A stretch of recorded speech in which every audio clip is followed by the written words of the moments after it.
Welcome back here to New Day. April is Sexual Assault Awareness Month. So we want to bring awareness to this cause here. And there's a lot about it that people might not realize, including civil options for survivors. So Ryan Fisher is joining us. He's a managing partner with Lowe Trial Lawyers and can explain that to us. Well, first of all, thank you for coming in today. You're welcome. See you wearing your pin in honor of this month. And again, bringing awareness to these causes is so important. And I do think that people automatically assume that if something like this happens to someone, it's a criminal case. But they don't realize maybe that there could be civil penalties involved as well.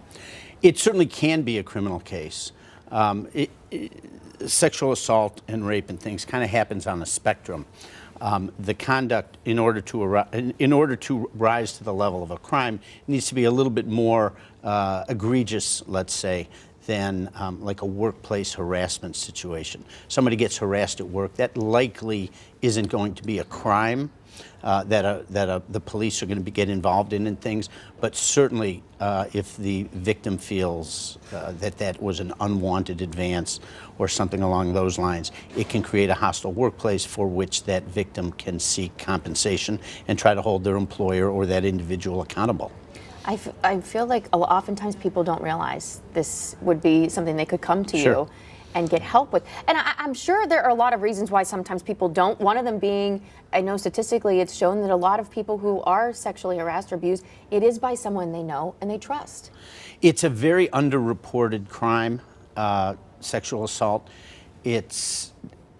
There's so much emotion involved in it, and there's so much guilt, unfounded guilt in most instances, that people are reluctant to come forward. And if you get the police involved and you have to sit there and be interrogated, there is, unfortunately, sometimes these victims don't get treated that well when they do go to the police. The police tend to slough it off. So there is, in addition to a criminal remedy, a civil remedy, which is a little bit more private. We do hear about civil cases sometimes on the news, but not very often, whereas the criminal cases kind of unfold under the public eye. In the civil cases, you can come forward at your convenience, within reason. There's statutes of limitations. I was going to ask that. So within reason, because sometimes people are delayed for various reasons. I don't think unless you're in that position, you know why someone does what they do when they do it. But sometimes it is a delayed response. Can they still come to you? What is the statute of limitations for something like that? So I wish I could say the statute of limitations is 2 years, but it, of course, like everything in the law, it is much more complicated than that. I'll start with minors. And so often we see these cases involving minors. You see it on the news almost every day. If the case involves a minor, there is a statute of limitations, but that statute of limitations doesn't even begin to run until that minor reaches 18 years old. So if, say, the victim is 12 years old today, that statute of limitations won't even begin to run until 6 years from now. In most instances where a minor is involved in Ohio, the statute of limitations is 12 years. So in essence, the rule of thumb is that minor has until his 30th birthday to do something, to bring an action. So if they come to you and want to have something civilly done, what can that do for them? What would the results yield possibly? Well, a lot of times what I see in my practice is it takes a long time for people to kind of come to terms with what's happened to them. People feel sometimes like somehow they're at fault, as if a high school kid or a middle school kid could be at fault for the predatory action of an adult.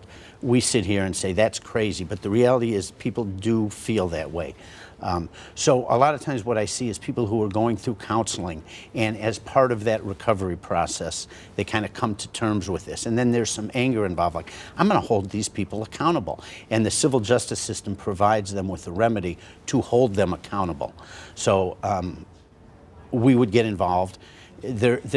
Oftentimes they're difficult cases because these are crimes, or these are offenses that happen in private, in the dark, so to speak, figuratively and literally. Typically it doesn't happen in a room full of people where there's a bunch of witnesses.